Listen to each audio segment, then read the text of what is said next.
You've been beside your wife for decades. You know the lines on her face, the way she sets her cup down in the morning, the small sighs she makes when settling into bed. And maybe you think you know her body too, what she likes, what brings her comfort, what used to bring her closer. But maybe quietly you've started to wonder, why do my touches, once so welcome now, seem to push her away? My name is Dr. David Morgan. I'm a urologist with over 35 years of experience working with older men like you, men like me. And through the years, I've sat across from many husbands who carry that same unspoken ache. They don't say it with bitterness. They say it with confusion. I try to be close, but it's like, I don't know how anymore. And let me be clear, this is not your fault. No one ever taught us that a woman's body like her heart changes with time. No one prepared us for the fact that the places she once loved to be touched might now feel too sensitive or even painful, that her skin might carry new meanings, one shaped by menopause, by medical experiences, by the natural rhythms of aging. Most men continue to love their wives with the best intentions, but still find themselves lost to seeing the old map to navigate a land that has changed. That's why I made this video. I want to walk with you through 3 areas a woman over 50 often longs to be touched, gently, lovingly, with presence. And just as importantly, it'll show you 3 areas she may wish you would avoid, not out of rejection, but out of a quiet plea for something softer, slower, more attuned to who she is now. Everything he'll share comes not just from medical knowledge, but from hundreds of heartfelt conversations I've had with women and couples in their 50s, 60s, even 80s, who thought the flame had died, only to discover it just needed a different kind of oxygen. And if you're thinking, I already know what turns her on, I invite you to stay. Because later in this video, it'll talk about one spot that many men assume is deeply arousing when in truth, it's the very place where many women silently pull away. Understanding that difference could change everything, not just in the bedroom, but in the way she looks at you in the quiet moments after. So stay with me. Let's explore together, not to perform better, but to connect deeper. Because sometimes the smallest change in how you touch can open a door you didn't even know was still waiting. There's something I've learned over the years, and I believe you'll understand this the moment you hear it. Closeness between a husband and wife rarely fades because love disappears more often. It fades because we forget how to reach for each other. As time passes, the body changes. So do emotions. What once felt easy, an arm around her shoulder, a gentle hand on her back, can now feel uncertain or even met with hesitation. Not because you're doing something wrong, but because the ways we once touched no longer match what her body, her heart, truly needs today. I've come to believe that intimacy doesn't disappear with age. It simply asks to be approached differently, with more presence, with more patience, and with a willingness to learn again, gently and without pride.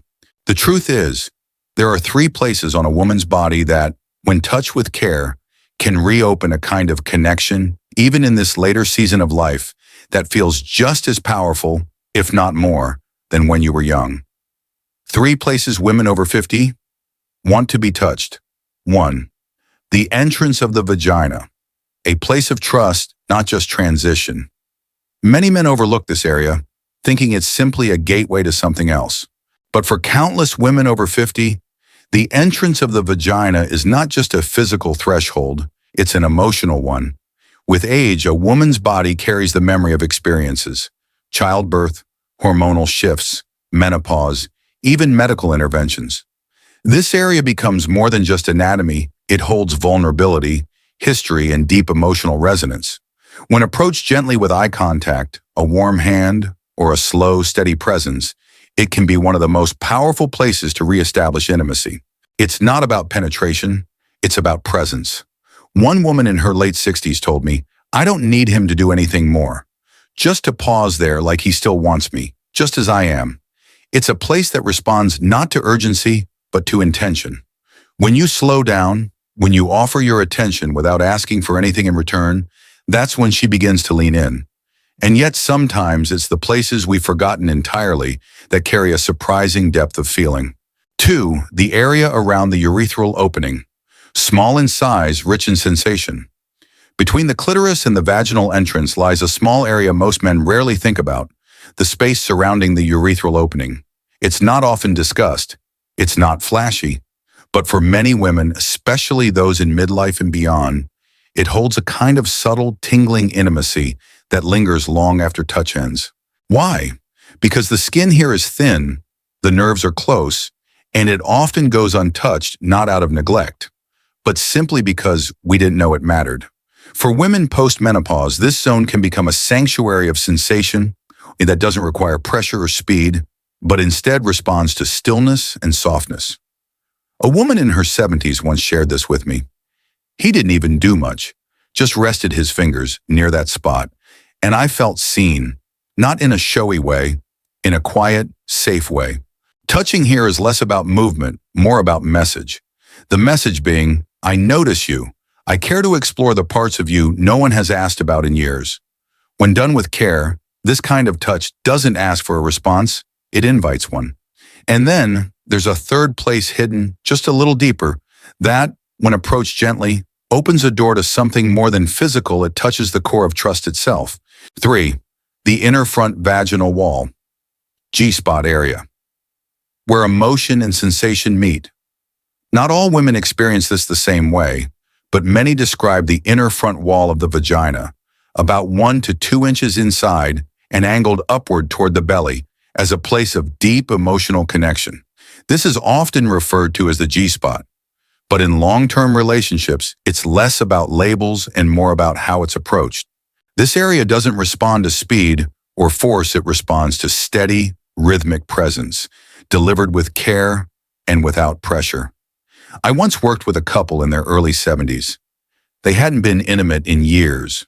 The wife said to me, "It's not that I don't love him, I just don't want to be rushed. What I miss is when he used to touch me like he wanted to know me, not get through me." For many women, this area holds not just sensation, but safety. It says, I know your body has changed, and I'm still learning it with love. The key isn't to find the spot, it's to listen to her breath, notice how her body responds, and follow her cues. You'll know you're in the right place not by what she says, but by how her shoulders soften, how her body leans into you instead of pulling away. The 3 areas we've just explored, the vaginal entrance, the area around the urethra, and the inner front wall are not techniques or secrets. They are invitations to slow down, to offer presence over performance. When you touch a woman in her 50s, 60s, or beyond with patience and reverence, you're not just reaching for her body. You're saying, I still want to know you even now. But intimacy isn't only about knowing where to go. Sometimes the greatest care you can offer is knowing where not to go. In the next part, we'll explore the 3 places women often wish you wouldn't touch, especially now. Not because they don't trust you, but because their bodies are asking for something different, something gentler. Let's talk about that next. 3 places to avoid or always ask before touching. At this stage of life, intimacy isn't just about what we do, it's about how we do it. And sometimes the most loving thing a man can do isn't to reach out, but to pause, to listen, and to ask. Just as there are areas of the body that invite closeness, there are also places that quietly, sometimes painfully ask for space. Not out of rejection, but out of tenderness, out of protection. Let's talk about 3 of those places now. 1. The anus, a deeply misunderstood zone. In today's world, with everything from media to movies encouraging us to be more adventurous, it's easy to assume that every part of the body is fair game, especially in long-term relationships. But in my years of practice, I've found that for many women over 50, the anus is not a source of pleasure, it's a source of anxiety. Why?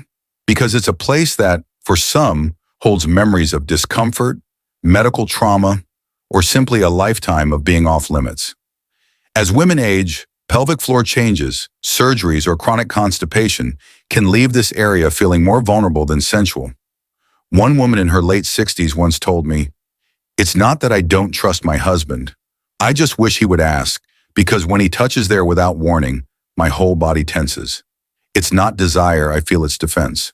It's not about right or wrong. It's about reading the room, her body, her breath, her signals. The fix isn't technique. It's trust. A soft question, "Are you okay if I'm near here?" can mean more than you think. Hook. And there's another place, one you may have always thought was welcomed, because it's often seen as the very center of intimacy. But for many women, especially after menopause, it's where things quietly shut down. 2. The cervix, not deeper, just more sensitive. A lot of good men have believed that going deeper means showing love, passion, or connection. But the cervix, located at the very end of the vaginal canal, is not a destination, especially for women over 50. As estrogen declines, tissue becomes thinner, less elastic, and more prone to discomfort.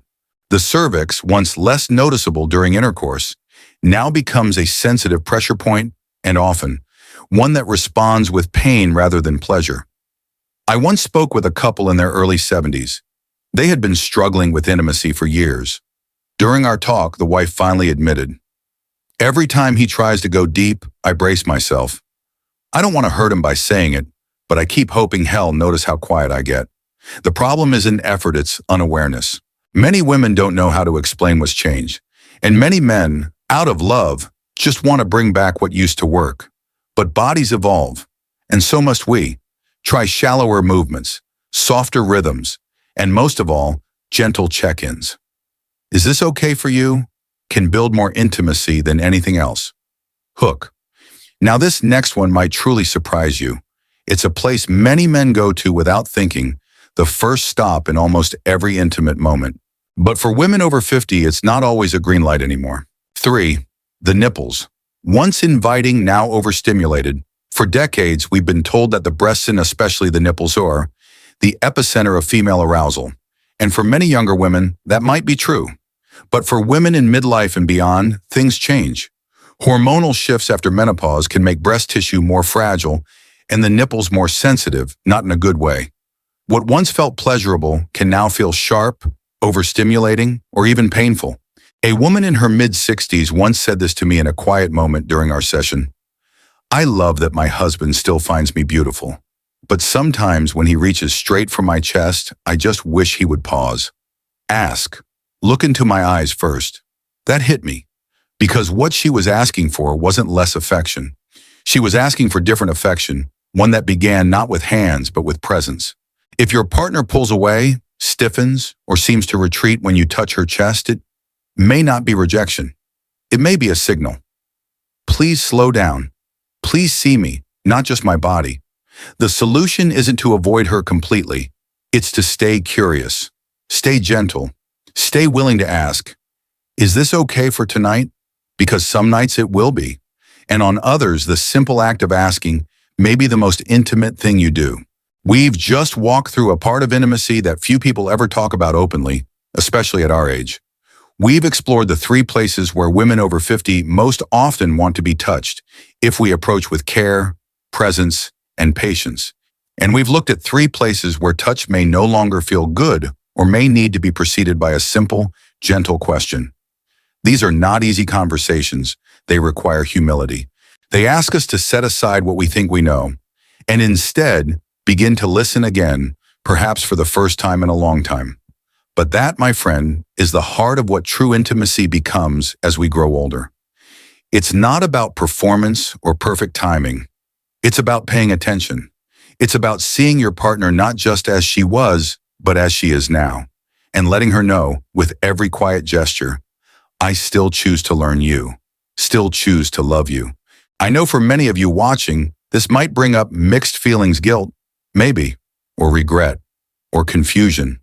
And I want to say, as someone who has walked alongside hundreds of men like you, it's not too late. You don't have to be perfect. You only have to be present. Sometimes a new kind of closeness begins with something as small as a pause, a hand that lingers instead of rushes, a soft voice asking, "Is this okay for you?" and the willingness to let her body and her breath lead the way.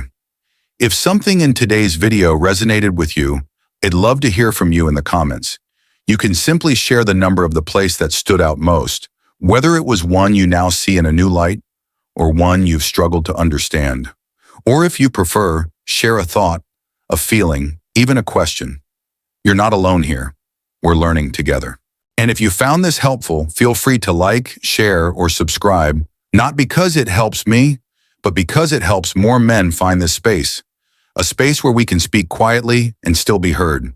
Until next time, take care of yourself and take care of the one who still reaches for you, even in silence. I'm Dr. David Morgan. Thank you for being here.